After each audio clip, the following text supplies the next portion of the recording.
Welcome to Epsilon Theory Shorts. Today's video comes from the Ask Me Anything with Ben Hunt and his guest, Dave Nadig.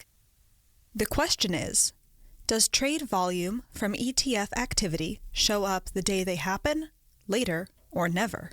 So the volume in a creation itself is not considered a trade. Right. So when the AP is that makes sense. Right. So when the AP sit here and sells the 50,000 SPY out into the market, all those individual trades are recorded. When at the end of the day I true up my books by handing a basket and getting 50,000 shares back to cancel that out, that doesn't show up as a trade. It's not a trade. There's actually no economic value that's exchanged. Right. That's the whole point. That's why there's no tax issues.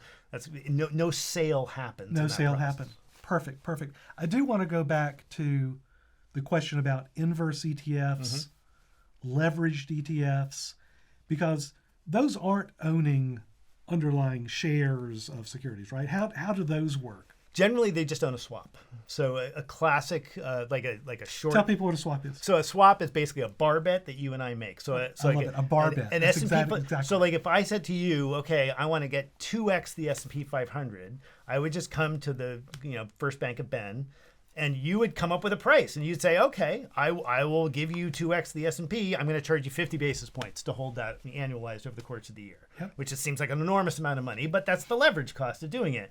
So then we just agree to true up every night. So if the S&P is up 1% today, I come to you and I say, great, where's my 2%? Where's your 2%? And then we resettle, and then tomorrow we make that bet all over again. And in that process of remaking that bet, you create all sorts of very strange path dependencies, which is why leverage and inverse funds never look like what they say on the tin unless you're measuring them for one day. And then they will look perfect.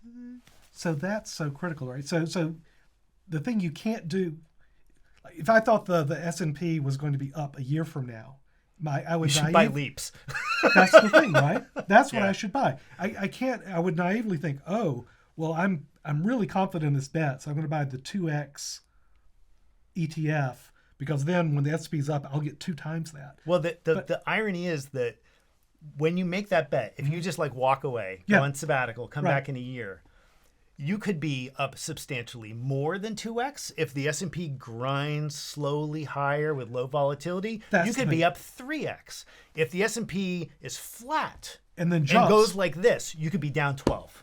All right, explain that for people, because that was the fascinating thing. Because of the reset, right? What you're basically doing is you're long that, so you're shorting you're shorting vol. Right. Well, so here's the easiest way to think about it. Let's say I'm in a 2x S&P fund. The mark this morning when we wake up is 100, and it goes up 10% today. At the end of the day, my 100 is now worth 120. Right. So I have $120. Tomorrow, the market goes down 10%. Okay, how much is my 120 down? 24. 24. Right? Right. So all of a sudden, over 2 days, the market is flat effectively, and I'm down 4%. Yeah. Right? And so you can you can do the math any way you want, but ultimately that's the issue, is that every day those funds reset to get precisely what it says they're going to get in the prospectus for the next day.